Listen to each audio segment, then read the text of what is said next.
Baik, materi pada malam ini tentang fikih atau fikih ibadah, dan materinya adalah tentang tajhiz jenazah, yakni tentang tata cara mengurus jenazah. Paling tidak seusia kalian ini, kalaupun belum diberi kesempatan mengurus jenazah, kan bisa jadi takut, ya kan? Bisa jadi belum dikasih kesempatan, kan begitu?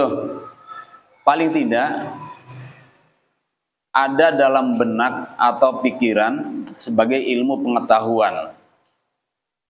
Satu, misalnya, apa hukumnya? Nah, paling tidak mulai dari situ. Hukum mengurus jenazah itu adalah fardu kifayah. Ya, Fatir, fardu apa? Fardu kifayah.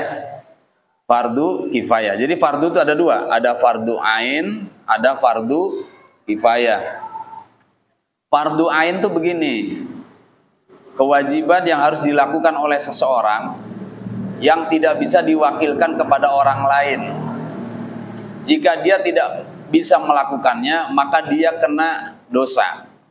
Itu fardu ain, nggak bisa diwakilkan. Kalau fardu kifayah, kewajiban yang dibebankan kepada seseorang, tentu oleh Allah Subhanahu wa taala kepada seseorang, yang kewajiban itu bisa diwakilkan kepada orang lain. Itu namanya fardu apa? Kifayah. Kifayah itu dari kata kafa, yakfi, kifayah, cukup. Artinya dilakukan oleh seseorang saja atau oleh beberapa orang saja sudah cukup, yang lain tidak kena beban atau dosa. Jadi mengurus jenazah itu hukumnya fardu kifayah. Itu yang pertama. Jadi kita harus tahu hukum mengurus jenazah. Bahasa Arabnya apa? Bahasa Arabnya apa? Tajhizul jenazah. Punya fotokopiannya enggak? Enggak, belum dibagi. Oh, ini nih. Kamu enggak masuk waktu itu. Oh, nah, ini. Oh.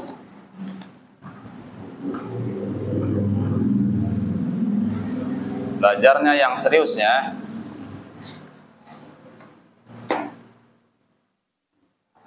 Lanjut. Itu yang pertama, bahwa kita harus tahu hukum mengurus jenazah, fardu kifayah hukum. Yang kedua, kita harus punya kepedulian. Dimulai dari bertanya begini. Ya, jenazah sih nggak bakal minta diurus. Dia kan pasif, diem, stagnan, atau statis, nggak bisa gerak, nggak bisa usul, nggak bisa bicara, namanya mayit. Artinya nggak dimandikan, nggak dikafani, nggak disolatkan juga nggak ada masalah bagi dia. Yang bermasalah adalah bagi yang hidup, karena kewajiban memandikan, mengafani, menyolatkan sampai menguburkan adalah kewajiban orang yang hidup. Orang yang terbaik dilihat dari penghargaan orang kepada seseorang yang sudah meninggal. Nih tandanya nih orang baik nih. Satu, bila seseorang itu meninggal, orang-orang menangis. Itu tandanya orang baik. Kalau ada orang meninggal, lalu ada orang berkata begini, aman dah gua, sekarang biarin dah, dia udah nggak ada, meninggal. Nah, itu tandanya orang nggak baik, disumpahin matinya. Jadi matinya mendapat kabar gembira bagi orang yang masih hidup, itu tandanya orang yang tidak baik. Kalau orang yang baik adalah orang yang manakala meninggal, itu orang yang di sekitarnya berduka atas kepergiannya. Ditinggal orang dermawan, orang yang biasa diberi, kehilangan. Ditinggal orang yang ngajar, biasa diajar, kehilangan.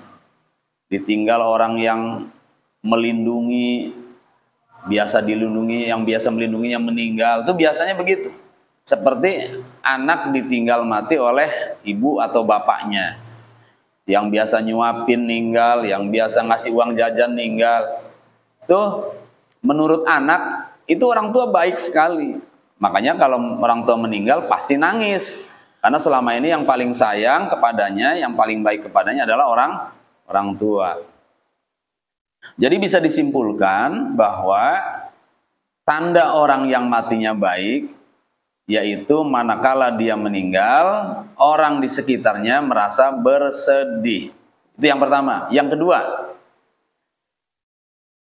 menghargai orang yang meninggal yang baik itu ditandai dengan banyak yang datang. Ya. Jadi dengan cara apa? Dengan cara menyolati, dengan cara mengantarkan ke pemakaman. Nah, jadi yang terbaik di sana bisa kelihatan, yaitu orang yang manakala yang datangnya lebih banyakan daripada orang yang lainnya. Jadi semakin banyak semakin baik, semakin banyak semakin baik. Ya, itu tanda, bukan kepastian. Hanya tanda saja, nggak bisa dipastikan. Tandanya, walaupun ya bisa jadi ada orang baik yang datang sedikit, ada karena kebaikannya nggak diketahui oleh orang. Kan ada orang yang meninggal, dia sebetulnya kekasih Allah, tapi orang-orang nggak ada yang tahu. Kalian pernah dengar ada orang namanya Uwais Al-Qarni? Pernah dengar nggak? Nah, model dia lah, model beliau ini. Jadi nggak dikenal oleh penduduk bumi, tapi beliau sangat dikenal oleh penduduk langit. Wajar kalau meninggal nggak dikenal orang, ya wajar. Tapi Allah akan kirimkan malaikat-malaikat untuk mengurus jenazahnya.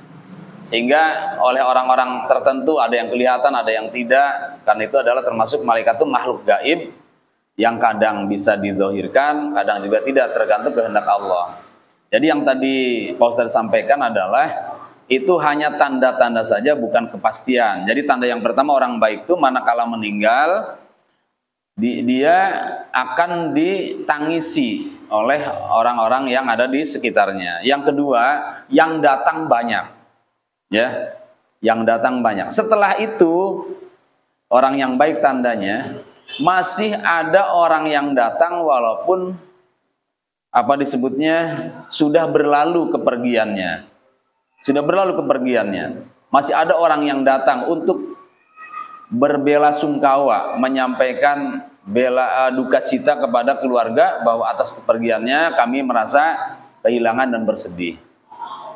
Itu tanda-tandanya. Nah, yang berikutnya itu rajin diziarahi. Setelah meninggal tuh banyak orang ziarah. Menurut kalian coba, orang setelah meninggal dunia lalu didoakan oleh orang yang hidup, sampai nggak doanya? Sampai ya? Sampai. Emang pernah mati? Hah? Emang pernah mati? Belum pernah mati kan? Jadi kalau jawab sampai Pak Ustadz, dari mana tuh keterangan sampainya? Kalau kita mendoakan orang yang meninggal dunia, tuh doanya sampai kepada mereka. Atau kalau ditanya sampai enggak? Sampai. Kata siapa? Kata Pak Ustadz. Pak Ustadznya kata siapa? Kata Al-Quran. Al-Quran yang berbicara tentang itu. Mana buktinya? Ada doa yang berbunyi Rabbana gfir lana wali ikhwanina alladzina sabaquna bil iman. Apa tuh artinya? Ya Allah, ampuni kami dan ampuni dosa-dosa kami dan dosa-dosa orang sebelum kami yang telah mendahului kami dengan iman. Orang-orang sebelum kami berarti orang-orang yang sudah meninggal, yang sesama iman meninggal. Itu Allah mengajarkan doa ini agar kita yakin bahwa doa kita tuh sampai kepada mereka. Cukup itu dalilnya. Ya, jadi jangan kemudian didebat oleh pertanyaan, emang kamu pernah mati lalu ngerasain ada orang berdoa nyampe? Ya nggak perlu begitu. Cukup kebenaran itu satu sumber saja cukup Al-Quran. Kalau nggak ditemukan Al-Quran dalam hadis, kan begitu ya? Pada pekan yang lalu Pak Ustadz pernah menyampaikan bahwa ada salah seorang cendekiawan, seorang dokter kalau nggak salah, profesor apa dokter lah gitu. Yang berbicara ini Pak Mahfud MD. Kata beliau, ada penelitian terhadap 100 orang yang pernah mati. Ya, minggu lalu Pak Ustaz sampaikan itu kan ya. Di dalam pertanyaan itu, di dalam penelitian itu ada pertanyaan, setelah mati kemana kalian? Begitu pertanyaannya. Lalu mereka bercerita satu persatu. Itu hampir, ya, itu yang 85% sama jawabannya. Saudara, ada satu yang agak menggetarkan juga. Ketika mungkin sudah banyak yang baca buku ini, sebuah buku kecil, ya, judulnya Life After Death, hidup sesudah mati, ditulis oleh Raymond Moody. Raymond Moody ini adalah seorang dokter yang karena pinternya dia di dalam bidang kedokteran kemudian dijadikan guru besar di bidang filsafat kedokteran. Nah, ketika dia mengajar ditanya oleh mahasiswanya, Pak Moody, Bapak dokter yang sudah nangani banyak ribuan orang mati, banyak menyelamatkan orang tapi sering juga gagal. Mahasiswanya tanya, Dok, kalau orang mati itu pergi kemana? Kalau orang mati itu pergi kemana? Nah, ini sebagai dosen tertantang, saya dosen. Tidak bilang saya ini gaib, saya harus penelitian. Lalu dia lakukan penelitian. Apa penelitian? Penelitiannya itu 100 orang yang pernah mati diwawancarai oleh dia.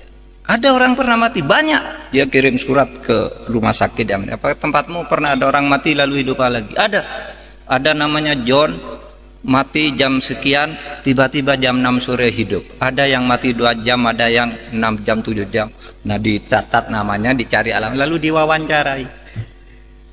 Ketika ditanya, apa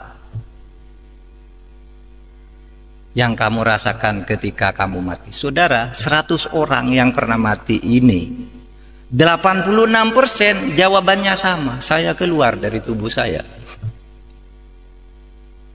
Yang 14% itu kira-kira mirip jawabannya, tidak bertentangan tetapi tidak persis mengatakan keluar dari tubuh saya.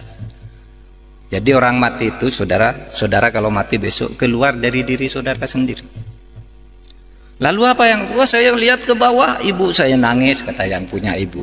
Istri saya nangis, anak saya nangis, dokter berusaha nolong gitu. Waduh, saya sudah tidak bisa menolong. Ini sudah mati gitu. Terus kemana kamu? Terus saya masuk ke lorong yang sangat gelap. Sudah itu saya masuk ke tempat yang sangat terang benderang. Apa yang kamu lihat di tempat terang benderang itu? Ini 100 orang jawabnya sama. Saya melihat seluruh perjalanan hidup saya dalam sekejap. Jadi sekejap dia bisa melihat semua apa yang dilakukan ketika hidup itu. Ya, ketika masuk sekolah, ketika pergi ke pasar, ketika pacaran, ketika berselingkuh, ketika korupsi, dilihat semua dalam sekejap itu. Terus sesudah itu saya terus ke atas lagi, tiba-tiba ada tabir di sana. Saya tidak bisa masuk. Seakan-akan ada suara, ngapain kamu ke sini, belum waktunya kamu. Terus saya hidup lagi. Saudara bisa baca bukunya, ini ilmiah. Penelitian ilmiah tentang sesuatu yang tidak ilmiah. Ketidakilmiahan itu dibuktikan secara ilmiah karena itu melalui studinya. Kalau Profesor Baikuni mengatakan sesuatu yang terjadi secara sama 3 kali itu pasti ilmiah. Nah, itu dari 100 orang 86. Bahkan dikatakan 100% sama, cuma yang 14 itu variasinya tidak persis kalimatnya gitu. Ilmiah. Lalu apa yang terjadi di sini? Nah, saudara, banyak hal menarik di situ.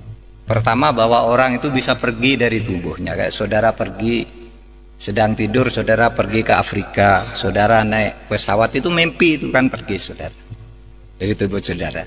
Ya, saudara pergi dari tubuh saudara, berkelana ke alam-alam di luar saudara, pergi. Yang kedua, ini yang sangat luar biasa. Apa ada? Ketika manusia itu sampai di suatu saat, di suatu tempat yang terang benderang, manusia itu melihat amalnya sendiri. Sehingga dia tidak bisa mengatakan saya tidak pernah mencuri. Ada sih itu di alam terang itu, kamu melihat sendiri. Itulah yang di dalam Al-Quran dikatakan ma yalfidhu an qaulin illa ladaihi raqibun atid. Tidak ada sesuatu pun yang kamu katakan, tidak ada sesuatu pun yang kamu lakukan di muka bumi ini kecuali dicatat dengan teliti dan lengkap oleh malaikat raqib dan malaikat atid. Jadi malaikat raqib dan atid itu tinggal menunjukkan aja. Maka kata Al-Quran itu kalau dalam surat Yasin itu al-yauma nakhtimu ala afwahihim wa tukallimuna aydihim. Suatu saat kamu tidak bisa memantah, Pak saya tidak mencuri, saya tidak berselingkuh, saya tidak korupsi. Al-yauma nakhtimu ala afwahihim. Pada saat itu ketika amal itu akan ditunjukkan kepadamu apakah kamu orang baik apa tidak, mulutmu tidak bisa membantah. Terkunci, nakhtimu ala afwahihim. Kunci mulutnya, tidak boleh bilang tidak. Lalu apa? Yang bicara adalah wa tukallimuna aydihim, tangannya yang mengatakan. Ini loh buktinya saya pernah nempeleng orang. Ini loh pernah saya nyopet dompetnya orang. Ini loh saya pernah nyolek cewek gitu. Pokoknya tangannya itu menunjukkan. Wa tasyhadu arjuluhum, dan kakinya itu mengatakan iya saya yang berjalan menuju sana. Itu loh ada filmnya. Hebat kan dulu orang waktu kita kecil tuh kalau membayangkan malaikat raqib atid itu apa ya? Oh itu yang ada di belakang kita, bawa foto buku ditulis Pak Mahfud sedang pidato dapat pahala, ini sedang ini dosa. Nah begitu langsung lebih hebat dari komputer yang berapa ribu mega. Langsung bisa dilihat dalam sekejap, dan itu dialami oleh orang yang pernah mati, dan itu bukan orang Islam tetapi mengonfirmasi apa yang dikatakan oleh Al-Quran tentang catatan di alam sana. Nah itulah yang dikatakan saudara. Maka Islam itu katakan oke, rasionalitas wajib hukumnya, kita rasional, tapi jangan terjebak ke dalam rasionalisme di mana yang kamu anggap benar itu hanya yang masuk akal. Karena seluruh yang masuk akal itu benar dan harus kamu percaya, tetapi di luar itu banyak yang tidak masuk akal, yang justru mungkin lebih banyak dari yang masuk akal, yang juga mempengaruhi kehidupan dan selalu ditunjukkan oleh Tuhan. Taruhlah kalau itu dikatakan belum sampai itu bisa saja kan ketika suatu saat itu yang terakhir, saudara, saya juga pernah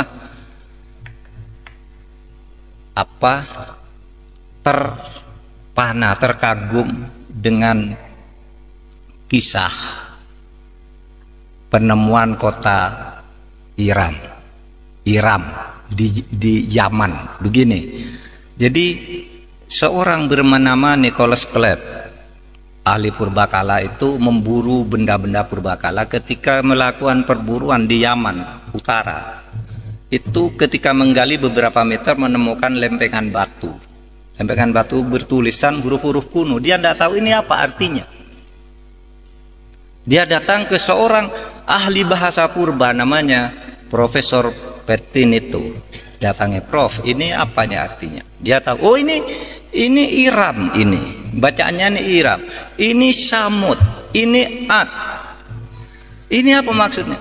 Ini kata Iram, ini ada di dalam Al-Quran. Kata Ad ini nama kaum, ada juga di Al-Quran. Samud juga ada di Al-Quran. Terus gimana? Kamu telitilah apa sejarah Iram, Samud, dan Ad itu. Dia riset ke Mesir, ke Al-Azhar, tanya ke ahli-ahli Islam, lalu dapat konstruksi cerita begini. Kaum Ad adalah kaum yang hidup di satu kota yang sangat mewah. Dan kaum Ad inilah orang yang kaum yang pertama kali mendirikan rumah bertingkat.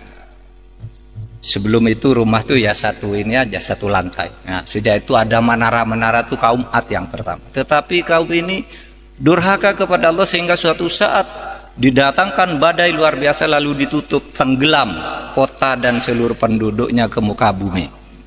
Itu ada di dalam Al-Quran. Di dalam surat Al-Fajr cerita di dalam surat Al-Fajr. Lalu bunyi ayatnya itu begini, alam taro kaifa fa'ala rabbuka bi'ad irama dzatil imad alladzi lam yukhlaq mithluha fil bilad. Tahukah engkau apa yang diperbuat, yang dilakukan oleh Allah terhadap kaum Ad yang durhaka kepada Allah itu? Yaitu satu kaum yang hidup di kota Iram. Iramadatil imad, yaitu sebuah kota yang bertingkat. Alladzi lam yukhlaq mithluha fil bilad, yang sebelumnya tidak pernah ada kota yang bertingkat seperti itu. Nah, itu konstruksi Nicholas Clapp sesudah belajar Al-Quran dan bertanya kepada ahli sejarah. Oh, kalau begitu ini pasti ada hubungannya dengan kaum Ad. Dia gali tanah itu, kemudian melakukan penginderaan jauh dengan menyewa pesawat Challenger mahal sekali. Dari pesawat itu dilihat kok ada digital bergerak-gerak, lalu diidentifikasi kalau ini nih bekas jalan, kalau garis seperti ini bekas sungai, kalau ini bangunan. Terus digali. Saudara, sesudah itu tidak terlalu dalam menggalinya, ditemukanlah menara pertama. Digali lagi sehingga jadilah sesudah digali lengkap itu sampai sekarang itu yang dilindungi oleh UNESCO itu ditemukan oleh Nicholas Clapp pada tahun 1993. Berapa tuh sekarang? 93, sekarang 2016. 23 tahun lalu. Allah sudah berfirman dulu pada Nabi Muhammad 15 abad yang lalu, baru ditemukan sekarang. Itu artinya apa? Dulu tidak masuk akal, sekarang masuk di akal. Artinya apa? Apa yang dulu tidak rasional itu mungkin karena belum ditemukan barangnya, belum ada metodologinya. Oleh sebab itu, itulah yang disebut gaib. Kalau saudara sekolah gitu, yang sekolah madrasah di pesantren tuh, di absen gitu, Ahmad, tidak ada Ahmad. Orang bilang gaib. Gaib itu artinya tidak ada. Iya. Fatimah tidak hadir, lalu gaibah artinya tidak ada dia. Gaib itu artinya tidak ada, belum ada di depan kita. Artinya apa? Percaya kepada yang gaib juga bisa diartikan bahwa mempercayai bahwa ilmu pengetahuan itu suatu saat akan sampai kepada hal-hal yang tadinya dianggap gaib, tetapi tidak akan semuanya, atau tidak akan pernah selesai pencapaian terhadap kegaiban-kegaiban itu. Oleh sebab itu jangan sombong dengan rasionalisme. Pasti ya ada sesuatu yang tetap tidak rasional. Cobalah orang yang mengaku tidak bertuhan itu, misalnya naik pesawat, lalu pesawatnya turbulence, duduk, aduh Tuhan gitu, ndak sadar dia bilang Tuhan karena di hatinya itu memang ada Tuhan yang maha gaib itu. Selamatkan saya Tuhan gitu. Nggak ada diem aja gitu. Orang mau mati gitu. Karena ada di hati nuraninya itu ada yang maha gaib itu. Nah, hadirin sekalian, oleh sebab itu mari saya kembali ke takwa tadi. Orang takwa itu dapat pertolongan dari Allah dengan cara yang tidak bisa diduga. Jangan terlalu rasionalisme, ikutilah rasionalitas setinggi-tingginya, tapi jangan rasionalisme tetapi dalam pengertian tadi. Yang tidak rasional itu mungkin sesuatu yang belum ada saja di depan kita, mungkin seperti ditemukannya kota Iram itu, dan banyak lagi kisah-kisah di dalam Al-Quran yang kemudian terbukti dari waktu ke waktu. Dan yang terakhir, ini terakhir lagi, orang bertakwa itu hatinya akan tenang. Coba tanya tuh ibu-ibu, saudara sekalian, apa yang lebih penting dari tenang di dalam hidup itu? Tidak ada, saudara. Saudara itu bekerja ini semua kan agar hidupnya nyaman, tenang. Oleh sebab itu, kalau saudara berusaha memperoleh segala fasilitas hidup itu agar hidup nyaman, jangan kalau ada kesempatan fasilitas berlebihan-lebihan sehingga ketenangan dirongrong oleh fasilitas yang berlebihan itu. Itulah misalnya karena korupsi. Nah, orang korupsi, mana dia tenang? Nggak tenang, saudara rasakan aja deh. Kalau saudara berlaku tidak benar, hatinya nggak tenang. Nyontek gitu, ujian nyontek. Nah, saudara hahaha gitu, wah saya tadi bisa nyontek ngelabui bapak itu ngantuk yang ngawasi katanya. Saya nyontek tidak ketahuan, tapi saudara hati nuraninya mengatakan Anda salah, tidak tenang. Sesudah lulus saudara malu pada diri sendiri karena nurani itu selalu bicara yang benar. Maka kalau orang yang bertakwa itu kan selalu banyak berzikir, ingat kepada Allah, lalu ada jaminan Allah, ala bidzikrillah tatmainnul qulub. Kalau engkau selalu berzikir, ingat kepada Allah, hatimu akan tenang. Padahal kamu hidup tuh mencari ketenangan. Nah, banyaklah berzikir kepada Allah. Berzikir itu artinya selalu ingat, tidak harus selalu membaca kalimat thayyibah itu ya zikir. Tapi sebenarnya zikir yang sesungguhnya itu adalah orang yang selalu ingat bahwa dirinya dimonitor oleh Allah. Demikian renungan malam ini, mudah-mudahan ada manfaatnya dan mari kita tingkatkan ketakwaan kita kepada Allah. Assalamualaikum warahmatullahi wabarakatuh. Pengalaman itu menjadi bukti bahwa orang setelah meninggal dunia itu ada keadaan yang dimana di sana hidup, lalu di sana membutuhkan kiriman. Kalau misalnya dari sini Gojek bisa sih Gojek nggak bisa sampai sana, ya Gojek, Grab nggak bisa, GoFood nggak bisa, yang bisa ya Al-Fatihah bisa nyampe, ya Al-Qurannya baca, kirimkan buat mereka nyampe, sedekah buat mereka sampai, pahalanya buat mereka, ya syafaatnya atau pahalanya sampai.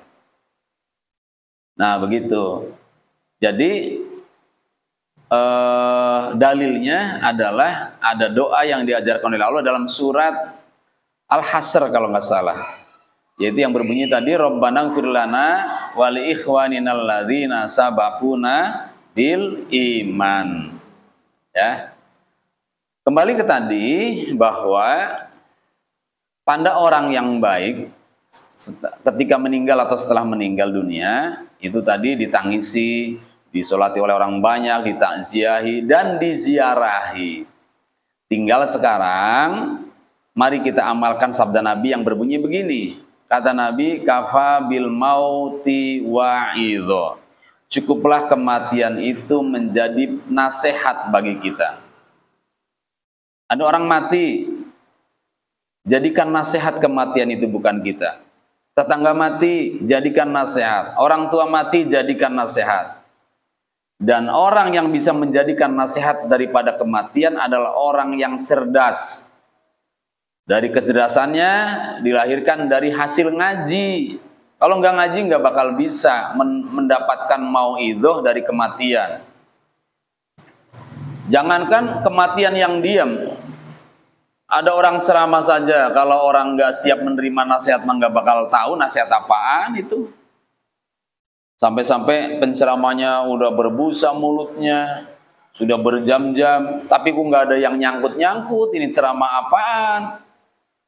Mau diamalin, nggak semangat, lupa, banyak faktornya, banyak gangguannya lagi. Nah ini lebih-lebih Nabi bersabda kematian itu bisa jadi nasihat. Jadikan kematian itu sebagai nasihat. Seperti apa misalnya? Nih, ya biar kalian paham. Adakah kematian menjadi nasihat? Iya. Coba renungkan, pakai tafakur. Kita semua pasti akan mati. Mulai dari situ, kita semua akan menjadi bangke. Kita semua akan kehilangan ruh. Kita semua akan terlepas dari teman, dari kerabat, dari orang tua, dari jabatan, dari kehidupan mata rantai dunia. Bertahun-tahun, itu akan putus semua. Nah setelah itu, yang bisa dibawa ke sana adalah amal apa? Amal kebajikan. Kalau kita tidak punya amal kebajikan, maka tidak ada yang bisa dibawa ke sana. Hanya sendirian jadinya. Tuh, itu diantaranya. Atau jadikan kematian sebagai nasihat. Kalau saat ini kita ziarahi dia, akankah nanti kalau kita meninggal ada yang ziarah? Padahal sebaik-baik orang adalah yang banyak yang menziarahinya.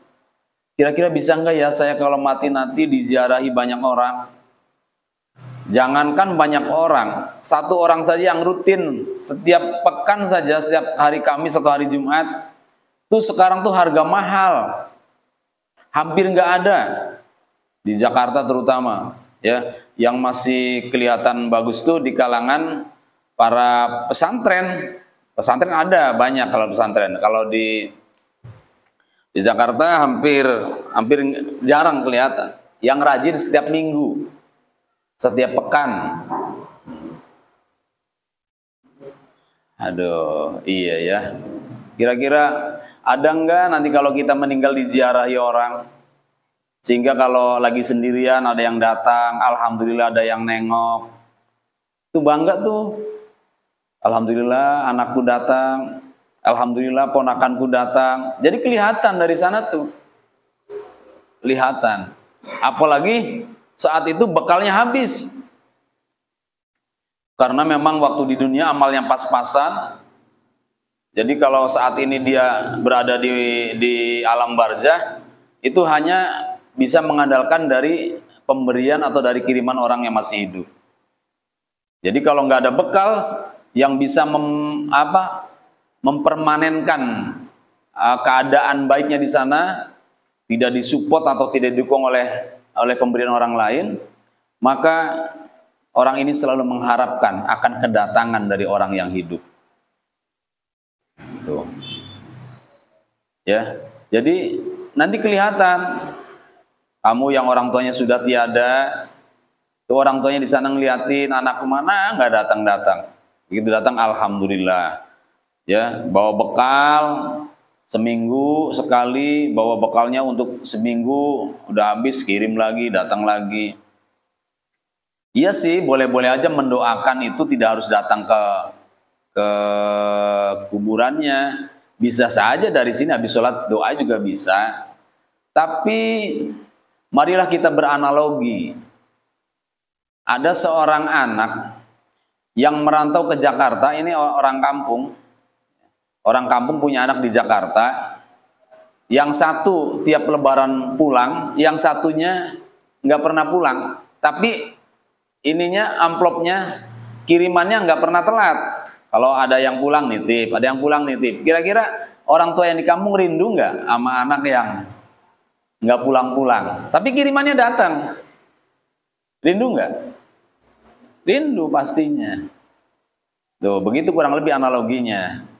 Jadi kalau begitu penting ziarah, maka diajarkan ziarah di sini ya. Nah, itu sebagai mukaddimah. Mari kita lanjutkan ke halaman pertamanya. Bahwa di sini yang pertama adalah kita disuruh memandikan. Kalau mayit laki-laki, yang memandikan harus laki-laki. Kalau mayit perempuan, yang memandikan perempuan. Termasuk yang boleh laki-laki mandiin perempuan itu adalah suami dan istri. Istri boleh memandikan suami, suami boleh memandikan istri. Adapun yang lainnya itu pada hukum awalnya, hukum dasarnya adalah tidak boleh. Nanti bisa situasional tergantung bagaimana cara memandikannya. Nah, yang tidak harus dimandikan yaitu mati syahid. Ya, di sini di bagian terakhir, paragraf terakhir, mati syahid itu mati yang gugur dalam peperangan saat membela agama. Nah, maka orang yang seperti ini bahkan tidak wajib dikafani, tidak wajib disolati, udah dikubur saja. Karena dengan dikubur darahnya berikut pakaiannya, nanti di sana akan jadi saksi. Lalu yang tidak wajib dimandikan lagi adalah jenazah yang rusak atau hancur, seperti tubuhnya melepuh, efek terbakar atau hancur seluruh badannya, tabrak, kelindes, ya. Dan jika dimandikan dikhawatirkan akan semakin memburuk. Ya, jenazah ini boleh tidak dimandikan dengan digantikan tayamum. Kalau orang mati kelindes, ya, kan ada tuh yang hancur, udah dibungkus aja, nggak usah disiram-siram, nanti malah berabe, kececer kemana-mana itunya, darahnya atau dagingnya. Jadi dibungkus saja, tinggal ditayamumi saja bila terjadi ada jenazah yang seperti itu. Yang ketiganya yaitu janin janin bayi yang terlahir atau tidak sengaja lahir atau keguguran, tidak dalam bentuk utuh. Ya, bayinya itu bayi yang saat lahir satu masih berupa darah, yaitu belum 4 bulan udah lahir, kurang dari 4 bulan lahir, itu kan bayi juga namanya, yang disebutnya dengan prematur ya. Nah, jika terlahir seperti itu tidak wajib dimandikan, ya, cukup dibungkus saja dan tidak wajib disolatkan lalu dikubur.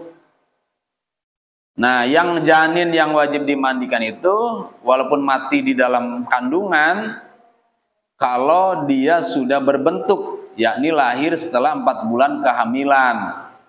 Karena lahir setelah 4 bulan kehamilan itu sudah berbentuk, sehingga kalau dia meninggal di sana, keluar, maka sudah berbentuk, ada tangannya, ada kakinya, dan lain-lain, walaupun tidak normal. Nah, itu yang seperti itu, maka pelayanannya yaitu tetap dimandikan lalu dikafani. Lalu yang keempatnya jenazah terbukti punya penyakit menular atau belum ada. Ini nih.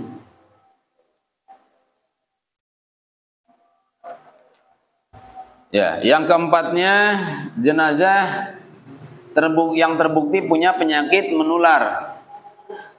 Jenazah ini boleh tidak dimandikan dengan dalih dikhawatirkan penyakitnya menular melalui air basuhan. Maka proses memandikannya diganti dengan tayamum juga. Jadi nanti kalau ada soal di ulangan, ya ini diantaranya. Misalnya ada berapa macam jenazah yang tidak wajib dimandikan, sebutkan. Kan bisa jadi seperti itu. Ya. Namun jika dirasa yakin tentang protokol kesehatan dikala dimandikan, maka tetap diperbolehkan memandikan sesuai hukum aslinya. Berarti kalau begitu tinggal menunggu saran atau rujukan dari rumah sakit, ya. Yang kelima, tidak ada air atau air tidak cukup, maka proses memandikan jenazah diganti dengan tayamum. Dan yang keenamnya, potongan tubuh orang kecelakaan yang dijumpai setelah proses penguburan langsung dibungkus saja dengan kain kafan lalu dimasukkan ke dalam kubur. Nah, itu saja dulu. Nanti dilanjutkan setelah sholat isya apa saja adab memandikan jenazah.